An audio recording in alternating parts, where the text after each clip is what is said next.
Hello, welcome to the Sports Philanthropy Podcast. I am your host, Roy Kessel, and today we are very excited to have with us Grant Frailich. Grant is the founder and president of the Pride Tree. He's going to share his story today about why he started that organization. So, Grant, welcome to the show. Thank you for having me, Roy. I'm excited to be here and I'm excited to just have this conversation. I know the Pride Tree is a new endeavor, relatively new endeavor, and getting off the ground. And so we look forward to learning how you did that and why you did that. But before we get to that, I want to jump back to your childhood and learn what excited you about sports and what got you to the point that this was the direction you wanted to go. I have always liked spectacle and I've always liked big events and big moments, and I've always been really into storytelling. So, growing up, I had a lot of opportunities to be involved in sports. I'm the youngest of four. All of my older siblings played sports.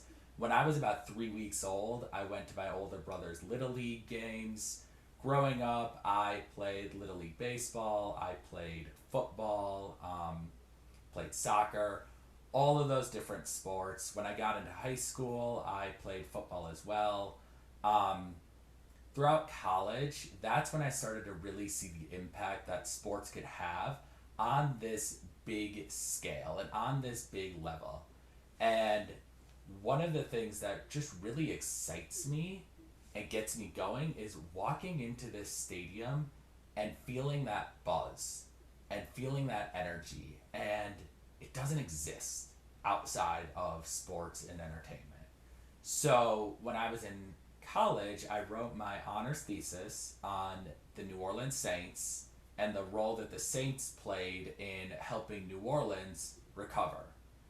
That sort of led to me learning more about just sports history, and I started to really think about how many examples of sports having an impact on society there are. Things like Muhammad Ali in Vietnam, Jackie Robinson, the Yankees after 9/11, the Saints after Katrina, on and on and on. Sports have this really powerful role to play in people's lives. That's sort of my sports background, and that's kind of what really just excites me about this whole world. Where were you at college when you were doing this work? Arizona State University. So at Arizona State, how'd you come up with New Orleans then as that topic? I'm a Vikings fan, and I was 17 years old in 2009, Vikings Saints NFC Championship game, and I really just remember watching my heart get crushed with the Vikings losing that '09 NFC Championship game to the Saints, but it also really was exciting to see the Saints go on to win the Super Bowl in '09.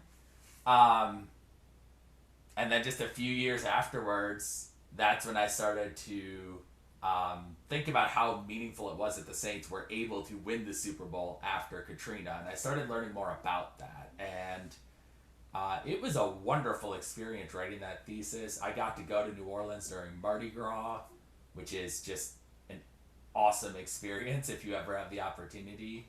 Um, Saints became my second favorite team. Just love the whole aura around the team, the whole culture around the team, all of that. Yeah, it's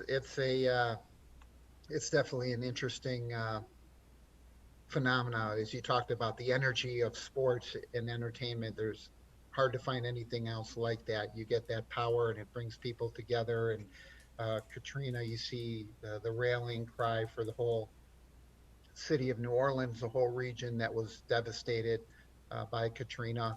Um, and so you did that as you were studying. You did that as your thesis. Um, where did that lead you? What was the next steps then after you explored all of those connections? Mm-hmm. So, next steps after that, I graduated from Arizona State in 3 years. Loved ASU, didn't want to leave.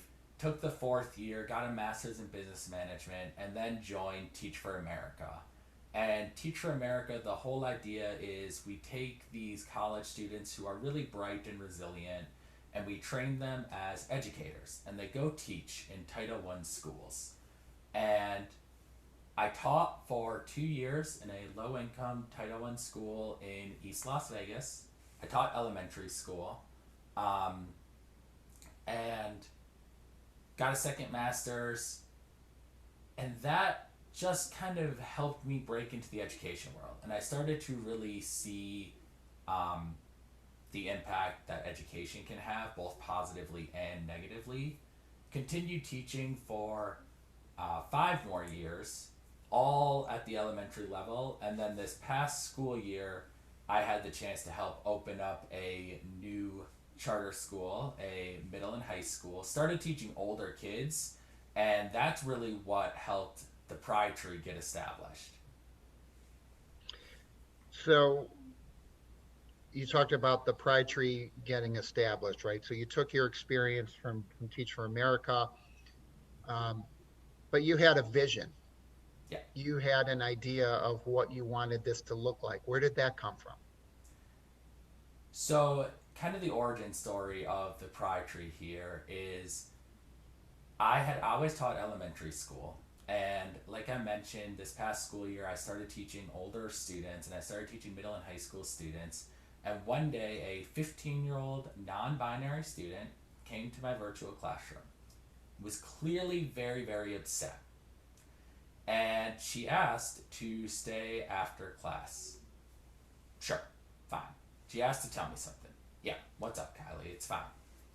She goes, Mr. Frailich, yesterday somebody found my Instagram and sent me a DM saying, send me explicit pictures of yourself or I will find you and I will kill you. And this is something that a 15-year-old child had to deal with. And that really, really struck me. That's something that no kid should ever have to deal with. I started researching and learning more, and I realized that LGBTQ plus kids have to deal with that cyberbullying, those death threats, and that really extreme behavior far more often than non LGBTQ plus kids. I do not identify as LGBTQ plus, and I'm very open about that, and I'm very just transparent about that. So after that incident with Kylie, I started to think, hey, what can I do to help kids like her? What can I do to help LGBTQ plus youth? Because right now, there are not a lot of outlets for kids like Kylie. So there are a few things which really make Pride Tree different. I'm happy to talk more about them later on. But in terms of vision with Pride Tree, I wanted to do something which really allowed kids to explore their identity, and gender and sexuality are big key components of identity. And I wanted to be inclusive of all voices. So, one of the things that I'm incredibly proud of with Pride Tree, our board is very, very, very diverse. Our board, we have 9 board members. The majority of them identify as LGBTQ. The majority of them are people of color. We have multiple women on our board. We have multiple bilingual board members. I really consider that one of the biggest strengths of the Pride Tree is we found and we recruited and we were conscious about building this board that included the entire community. It's not including just the LGBTQ community. It's not including just the white male community. It's really inclusive of everything. I think that's really important, and one of the things that I want to set the stage for our audience, because I think there's a lot of confusion out there in the marketplace about the proper designations, the proper language, how to, um, let's say, classify somebody, and what they need to fit in. And I hope as a society we're largely moving away from labels, but people still want to have the right language. And I know you've used LGBTQ plus. I've seen things out there that also have LGBTQA plus, um, and trying to get people comfortable with what the right language is, because I think most people would like to be respectful and recognize what is going on, and not have somebody feel slighted because they used the wrong letters. Yep. Yeah, and that was one of the conversations that we had in our first board meeting as we were developing our vision statement and our mission statement. And as a board, we decided to go with LGBTQ plus, knowing that that plus is relatively common, and it, from our perspective, it's sort of accepted as this inclusive, for lack of a better term, catch all. So we talked about going with LGBTQIA plus. We talked about going with LGBTQA plus. There are a lot of different combinations, and the vocabulary it can be confusing. However, that is one conversation that we had very early on was how do we want to talk about these communities? And coming out of that conversation, we decided we're going to go with LGBTQ plus, and we are not going to use the phrase straight allies. We are going to use the phrase allies because we are cognizant of all these different aspects of identity. And again, one of the key guiding values with Pride Tree is being inclusive and being really open. So those were sort of the two main vocabulary things that came out were LGBTQ plus and allies versus straight allies. And I think it's important to be, as you said, transparent about that, because a lot of times people will shy away from the conversations because they're not sure what the appropriate language is. And rather than, in a sense, stepping on toes or using something that they feel might be inappropriate, they'll just avoid the conversation. So Mm-hmm. I appreciate you sharing that.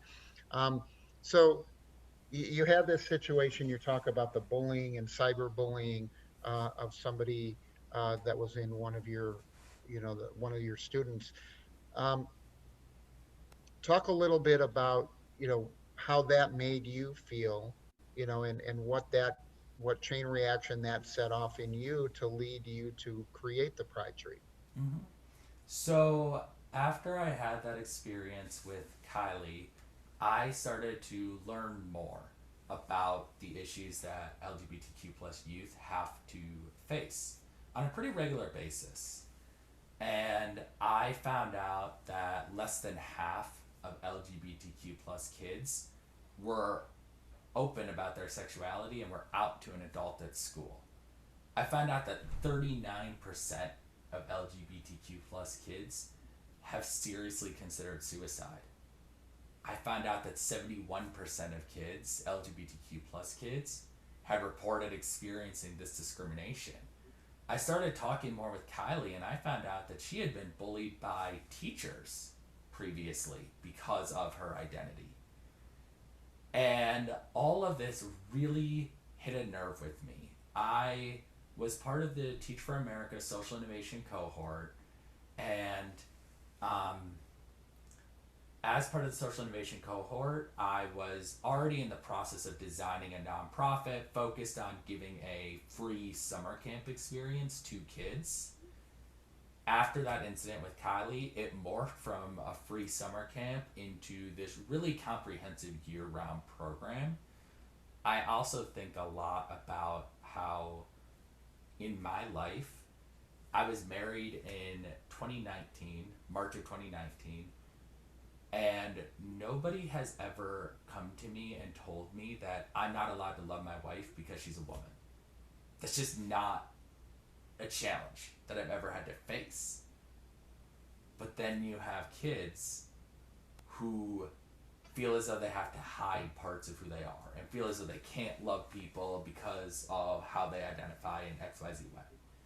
Um, so, really, after that discussion with Kylie, I started learning, I started reflecting on my own experience, and I decided to go from creating this summer camp to creating this really comprehensive year round program. And I'm happy to talk more about sort of what we do in our different programming pillars as well. So you mentioned your programming pillars. So help me understand what that looks like from your perspective in terms of the programming pillars, Yep. and um, how you develop those pillars. Yep. So I mentioned we started off with camp, and this is our idea for 2022, not 2021. But one of our signature programs is Camp Pride Tree, and again, that's expected for summer 2022. Have you ever been to summer camp before, Roy? Sure. Okay. Good experience, bad experience? Yeah, it's a great experience. Went Yeah, for 3 summers up in northern Wisconsin. there you go. Herzl Camp? Camp Ramah. Camp Ramah, there you go.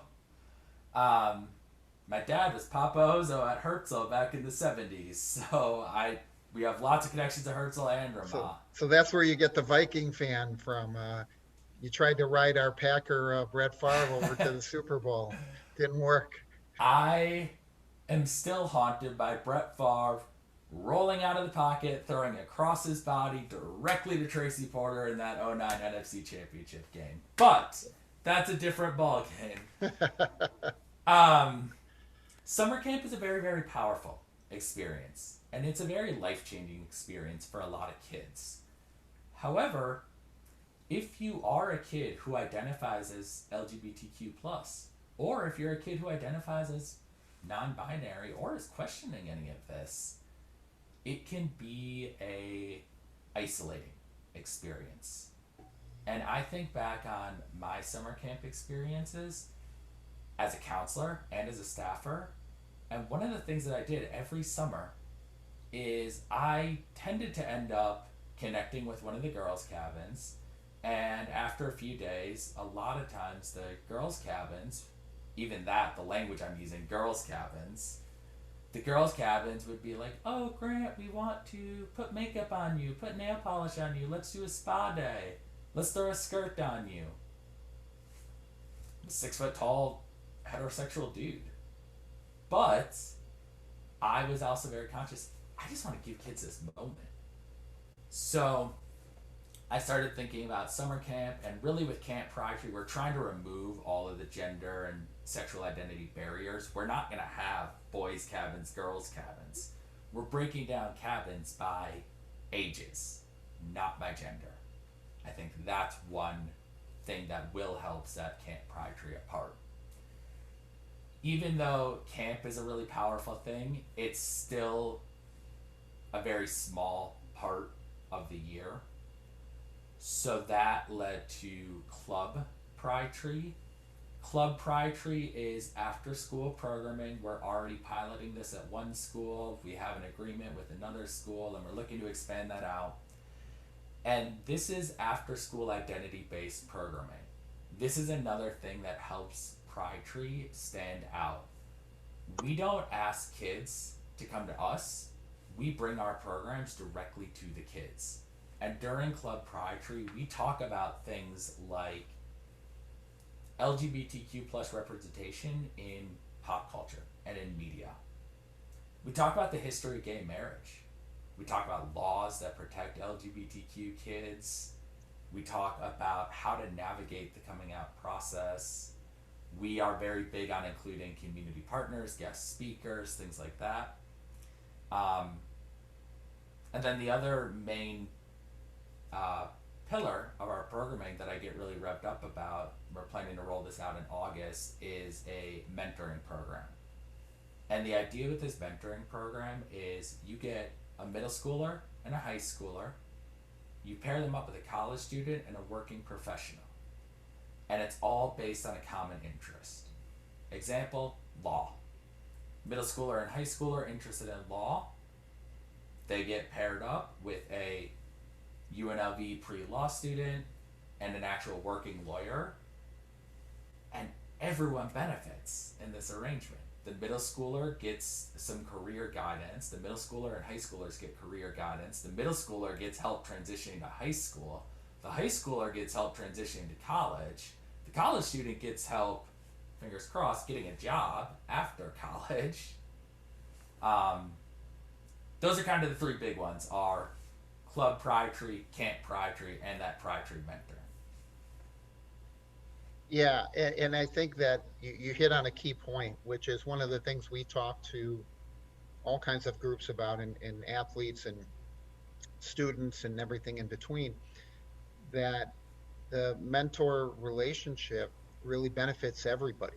And even though it's frequently looked at, from the bottom up, the people at the bottom are getting the benefit. When you go back and talk to the mentors and go back and talk to those that have done it for a while, you really hear amazing stories about what they feel they have received, what they feel they have learned about themselves. Yep. Um, and it makes them better and more effective in whatever role they're in. And it's a great opportunity for everybody to participate in. I highly encourage connecting, with Grant or with other organizations in our network that do different types of mentoring. We're happy to make those connections if you reach out to us. Grant, why don't you tell people how they can reach you and connect if that's something they want to get involved with? Absolutely. So my email address is grant.frailich, GRANT FRAILICH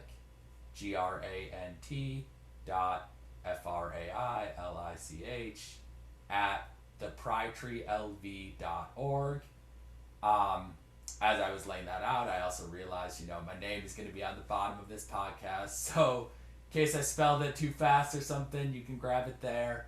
Our website is theprietreelv.com, and I highly encourage you to check that out. We have a 30 Days of Pride campaign coming up, and all of our programming during 30 Days of Pride is virtual. So we are offering a virtual visit with an artist event. We're offering a virtual movie night and student discussion, and we are offering a virtual fun run. We are also highlighting different LGBTQ plus community members and organizations throughout 30 Days of Pride. So this is sort of our big kick things off event. So yeah, I just highly encourage anyone to visit our website, theprietreelv.com, if you are interested in receiving more information. And then Roy, I do want to go back to the point that you made about mentoring as well. I have a lot of background in K-12 education, and I think there are these weird breakpoints that people don't talk about enough. So people think, oh, you're in high school, you shouldn't do anything with middle school. So the ninth grader never talks to the eighth grader. And you just have that gap. Same thing between college and high school. People think, oh, you're in college, you shouldn't have anything to do with high school seniors.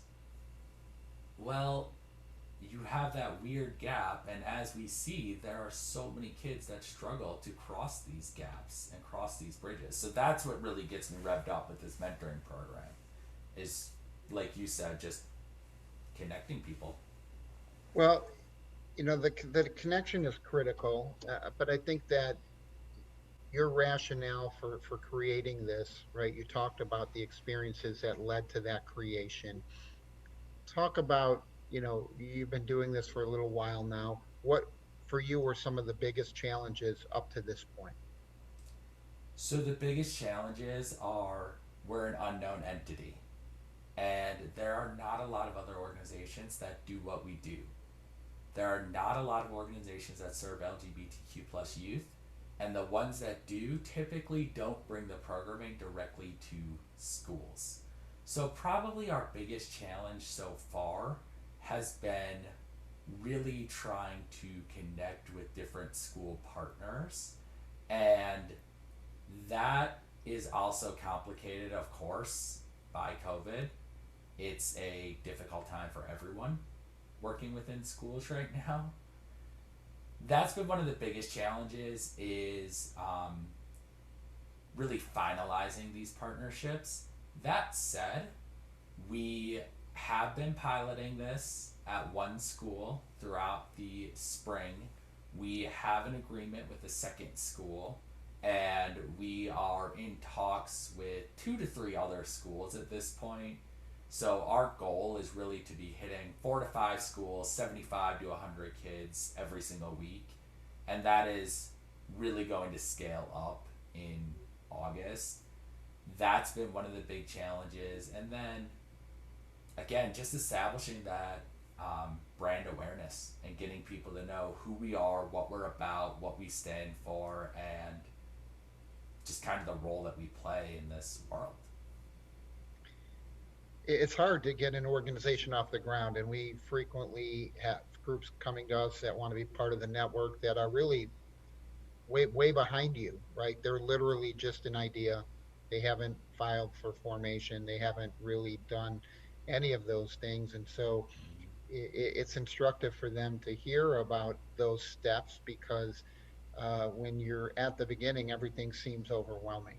You've got to figure out all of the different pieces to the puzzle.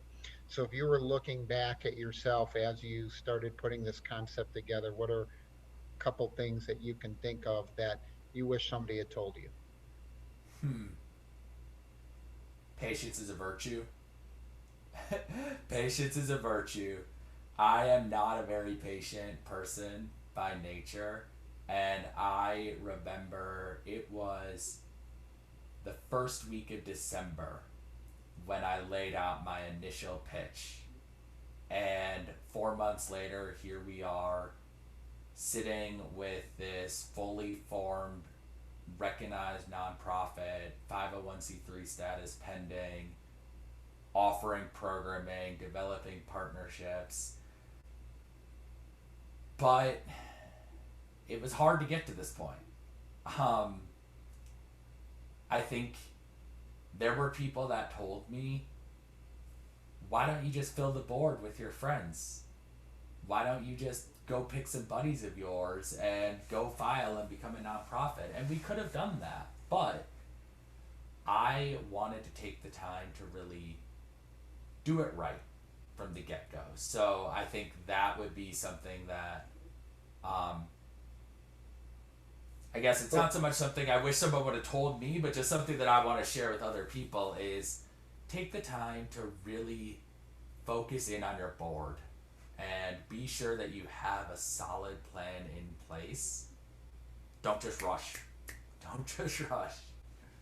so I think that that really hits on a key point, and I want to use this as a bright, you know, alert, like scrolling on the bottom of your screen. Do not fill your board with just friends at the start because um, not only does it rarely work out, but more importantly, it becomes very challenging to remove people from a board once you've put them on, even if they're not performing. It's a much more difficult conversation. You can end up harming or ruining friendships literally because you've turned around to somebody that, in their mind, did you a really big favor, Yep. really Yep. did you a favor. Hey, Grant, I came on your board and now you're kicking me off. Like, Yep. what's the matter with you? Yep. And it, those people rarely fit the vision that you have for the organization because if they fit that vision so directly, they would have been a co-founder with you, not a board member. Yep. And so going and building a board is an art. It takes a lot of time. It's not an easy process, but putting 10 names on your website today is a lot less important than the struggle you're going to have 3, 6, 12 months down the road when Jimmy or Susie are not doing what they need to do and they're not coming to meetings, they're not performing, they're not helping raise money. And then you've got to have those difficult conversations. So Yep. I definitely encourage everybody to take that to heart and really understand that it's a process to build a board.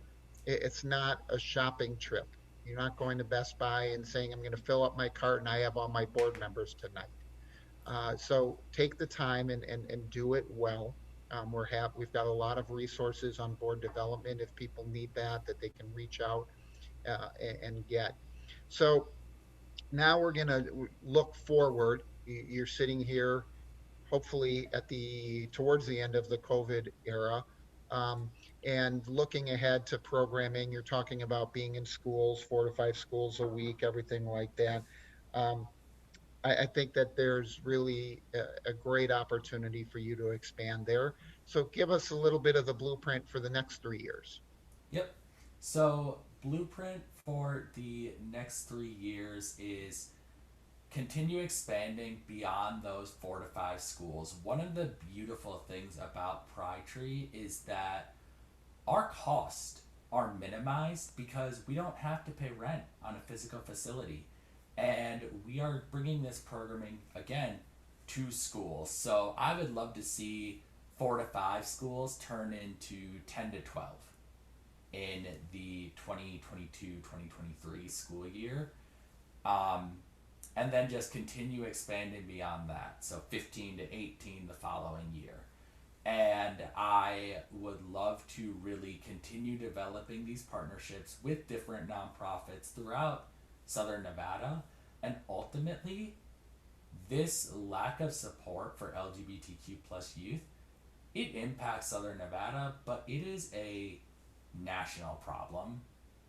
And I would love to see Pry Tree scale, become this regional, what's the word I'm looking for? I guess just this regional organization that people can go to and get support for bringing their own type of programming to schools as well. So really, that's kind of the next 3 year outline is scale this to different cities, scale this to different states, expand out the number of summer camp sessions that we want to offer. We want to start with one session of camp in 2022, but if the funds are there and if the demand is there, I would love to be running 2 to 3 summer camp sessions every year. And just again, be that resource for other people. That's why I love coming on things like this is I'm happy to help anyone try to get something established and off the ground. I love that stuff. Well, Grant, I want to congratulate you. I think you're doing amazing work. We would love to see how Sports Philanthropy Network can partner with everything you're doing and support that through our task forces and Sports Philanthropy World Conference. There's enormous amount of work to be done. We've all seen far too much hate and intolerance and bullying going on in the world. It continues. I don't I'm not naive enough to believe that we have the power to eliminate it, but I do believe very strongly that we can have a substantial impact. And by working with people like you, like the Pride Tree, we can make a big difference together and we can change the world. So thank you so much for taking the time to come on the show.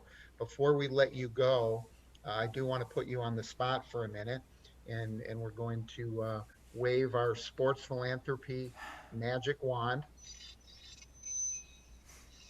We're going to use our superpowers, and we're going to appoint you as a commissioner of a sport. So tell us what sport you would choose. NFL. NFL. I've already talked about the Saints, and I've already talked about the spectacle. And there is nothing like the Super Bowl in American sports. If we're waving magic wand, just let me go run that NFL and let's see what we can do with it. I also think the NFL does a lot of really fantastic work within all of the cities that they have teams. Every time I see the NFL going into a city, I just see amazing work with kids and amazing work with all different types of groups in need. So, of course, every league does that, but props to them. So now that you've kicked Roger out of his office on Yeah. Park Avenue in New York, and Yeah. he's in retirement, you take over. What's your first action? What's the either first rule change you'd like to see or policy change you'd like to see? I was gonna say first action would probably be hand another Lombardi Trophy to Brady because that's just kind of how you got to kick off every year if you're Goodell. But first policy change, rule change, it's hard because I think they've already made a lot of them. I think that they have done a lot over the last couple of years to really help amplify different voices. So here you go. Reinstate Kaepernick or encourage Kaepernick to be signed. Um, Well, that's a good goal. I think that they made. I think there were mistakes on both sides of that ledger. As I say, I think the league didn't react well. I think that Kaepernick's camp also let the messaging get twisted a little bit from being um, anti-violence to being anti-American and anti-police, right? So certainly bringing the awareness to what the issue was important, but it got completely twisted around. And as you said, the NFL, I don't think did him any favors in terms of supporting what the messaging should have been. If the NFL had used their media clout to keep that message on brand as to what the real issue was and not let it flip to being anti-flag or anti-American, I think it would have been um, very powerful from the beginning. But it's unfortunate. He certainly has paid the price. But as a lot of pioneers do, when you get out there and at the outset, it really, takes on that life of its own. So, Grant, I want to thank you for coming on with us. It was really great to hear everything that you're doing. Keep up the great work. Let us know how our network can support what you're doing. I know we're going to collaborate in lots of ways, and we appreciate your time today. Thank you very much, Troy. I appreciate it. And again, I just encourage everyone to check out our 30 Days of Pride events. These are all virtual, so no matter where you are, check out the fun run and check out all that we're offering starting this June. And we're going to put all that information and those resources on the podcast page, so you'll be able to go and look at the great work Grant is doing in their 30 Days of Pride. So we encourage you to look at those resources. We want to thank Grant for being on with us today. I want to thank all of our viewers and listeners for taking time to join us for the Sports Philanthropy podcast. This is your host, Roy Kessel, signing off. Please remember to live generously. Thank you. Thank you.